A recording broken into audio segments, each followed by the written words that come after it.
وحسن عبادتك ولا تجعلنا يا مولانا من الغافلين عن ذكرك ولا عن طاعتك وتب علينا واغفر لنا وارحمنا. Today, inshallah, we're going to talk about an-nafs, the soul of the person. And this was suggested by the sisters, and they gave me a book they called Emotional Intelligence. In Arabic, there is no clear indication to how we translate this, but it looks like al-idrak al-nafsi or al-idrak al-hissi or something like that, or تفاعل النفس البشرية مع يعني المجريات والأمور والحوادث. What I like to note is that this particular term, which is called emotional intelligence, it was not known until 1964. In 1964, there is a gentleman by the name of Michael Bildock. He had mentioned this in one of his newsletters that it was published in 1964. But then in 1995, there's an author who took this and made a book about it, and his name is Daniel Goleman. Daniel Goleman in 1995 made a book with that particular title. It's called Emotional Intelligence. And all what he studied in that book, and people like him, what they have done is that they studied the human nature, Bani Adam in general. And what they have done is they divided the human reaction to certain things into 5 categories, okay? So all the people in the world, they divided them into 5 categories according to this particular study. And this category is, I forgot it, I was late, so I apologize. أنا بنطفط أخوتي، أنا بنطفط الله يجيك خير وطول عمرك. And according to them, that those 5 categories are, I'm going to put them in English, and I'm going to give the translation into Arabic. Neuroticism, it means that نفس غير سعيدة عندها قلق وغضب. You see, they call it a neuroticism. The second kind of soul is called openness. This openness, that a person is open and he would love to have fun and he would love to have an adventure. Category number 3, they call it consciousness. And consciousness, those are the type of people who they are مرتب, منظم, they don't like, لا يحبوا المفاجآت, those people, they call them consciousness, And then the 4th one, they call it extroversion. Those extroversion, those are the people who they are positive thinking people, and they like to be known. They like to show off, but they are good people, إيجابي ديناميكي ملفت للأنظار in Arabic. And number 5, they call it agreeableness. Agreeableness, this kind of person is kind,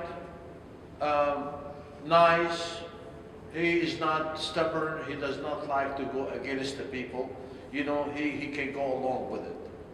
So those are the 5 categories, and then the whole entire book will talk about those kind of personalities, those 5 personalities, and how they react towards certain things. If something happened to him this way, the first one will act this way, the second one will act that way, and they made all those kind of studies. Now, after reading the book and reading all of this, Jazakallah khair, sister gave me a big homework. It took me about a week and a half to go through it. I found out, I made up some remarks, that Western scientists, when they study things, they study the result of things. Now, as you requested me, I'm going to talk from Islamic point of view versus the American or the Western point of view toward this particular subject. So now we know where we're going. So the Westerns, or those the scientists, they study the result. How people behave, how people live, how people do this, how people do that, and then the cause of it. From Islamic point of view, the main difference is that Allah subhanahu wa ta'ala and the Prophet sallallahu alaihi wasallam deal with the soul and the person to start with. Rather than I'm dealing with the result, no, I am dealing with the person who is doing the result. Okay? So Allah subhanahu wa ta'ala and the Prophet is directing the talk to me. And then they're trying to straighten me up personally. And then when I'm straightened up, my result will be straightened out.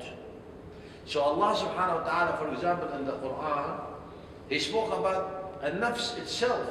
He said, وَنَفْسٍ وَمَا سَوَّاهَا فَأَلْهَمَهَا فُجُورَهَا وَتَقْوَاهَا. Now, it's recognition from the Quran that the soul could be good or it could be bad. The soul in the ayat of the Quran is a representation of the person himself. Okay, so we're talking about a nafs, we're talking about a person. Allah subhanahu wa ta'ala said in the Hadith Qudsi, فَمَنْ ذَكَرَنِي فِي نَفْسِهِ ذَكَرْتُهُ فِي نَفْسِي. You know, so here is we're talking about a person from the point of a nafs or a soul or whatever you want to call it. So Allah subhanahu wa ta'ala had recognized, or Islamic point of view recognized, that the person could be good and could be bad. The one who is good is going to go to Jannah, the one who is going to be bad is going to go to hellfire. Now, the Westerns, they're talking about the result and how to fix those kind of results. We are talking about not the result and to fix the result, we're talking about the person himself and how can be fixed. Okay, we already said this, so that person, what does he consist of? And what are the problems? The person consists of brain, and some of the scholars, they said brain and heart and the human flesh, the jasad. Okay? Al-aqlu wal-qalbu wal-jasad. There are other people from Islamic studies, they put the brain, they put the heart and a nafs. And then they put the flesh or the body. Okay? So those are 4 points. So now, since we already talked about the human being is only consists of those 4 or 3 things, now the problem is he gonna live with is gonna be one of those 4. So if his brain is twisted, his brain is not understanding Allah, then he will have kufr. Kufr is in the mind, in the aql. He will have shirk, association with partners of Allah subhanahu wa ta'ala. Association with partners of Allah is in the brain. Okay? So here when the brain is wrong, then you have wrong in the behavior because of the brain, because you are controlled as a human being. You are controlled with your brain, your heart, or your flesh, or your soul, or whatever you want to call it. Soul and qalb is all together to some scholar. Now, when you are twisted brain, you have twisted kind of living. Al-kafir, al-mushrik, al-munafiq, he has something wrong up here in his block of belief. Now, also leaving this one alone. We're not talking about whether it is good or bad, or you have the proper belief or you have the wrong belief. But let's say this is a person who has this kind of, he has the aql. Now, let's talk about al-heart. The heart would be also have diseases. Some people in nature, you could see them in the little kids, without having any other effect. Some of them will be a forgiving person. Some of them will be generous. Some of them will be stingy. Some of them will be hatred. Some of them will be easily be satisfied. Others will be difficult to live with, you know. So this is the heart. So this kind of those conditions of the heart, whether it could be good or it could be bad. Some people, they said that's also the soul. Some people, some of the scholars of Islam, and they could talk about that a nafs, the soul, is controlled by the body or by the flesh. Meaning is that the body has two types, has something can go wrong. They call them ash-shahawat al-hissiyya for the body. Ash-shahawat al-hissiyya. That when I get hungry, I need to eat. And when I'm thirsty, I need to drink. And also I have the need to get married to be satisfied. Those are, they call them ash-shahawat al-hissiyya. Something that the human nature or the human flesh is required. Here they come, so when you're hungry, the soul will tell you, if you don't have money to eat, go steal. So those scholars, who they made the behavior of the soul according to the need of the body. So when you need courtship and you don't have a wife, he will tell you to go and do adultery or go do something else. Or when you are hungry, go steal to eat or whatever. So you get affected from the body desire into the soul. So the soul will order you to do what the body is required. That's what. And also, they said the soul is a vehicle to satisfy the heart and to satisfy the body. The soul is the vehicle. So we see it from the body point of view. When you are hungry and you don't have money, the body, with that particular need, will order the soul, and then the soul will tell you to go steal. That's the effect on the body, on the soul. Now we have what we call the effect of the heart on the soul. To revenge from somebody. Somebody did you something wrong. You want to go hurt him. So that's a disease of the heart that will tell the soul to go revenge from that guy. Also, when the heart tells you that you need to love, that will affect the soul. So here are the human being. The human being has a brain, has a heart, has a soul, and has a body. The soul, to some of the scholars, is an entity by itself.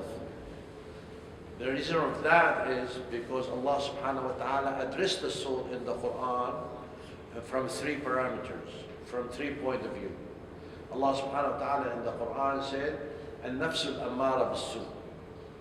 An-nafs al-ammara bis-su, that came in Surah Yusuf alayhi salam, that this nafs will always tell the person to do something wrong. It will push it to do something wrong. The scholar of Islam, like I said, an-nafs al-ammara bis-su could be controlled either by the heart or could be controlled by the body. Other scholars, they said, no, an-nafs has three controllers: the brain, the heart, the body. If your brain, if your aql is twisted, is wrong, that's going to affect the soul. If your heart is twisted, that will affect the soul. If your body needs, that will affect the soul. So the soul is the one mutual or under the control of all those three. So when Allah subhanahu wa ta'ala said, nafs al-ammara bisu, why would it be ammara bisu? Why that particular soul will order the person to do something wrong? Because his block of belief is wrong. That's why his soul is doing or permitting him to do something wrong.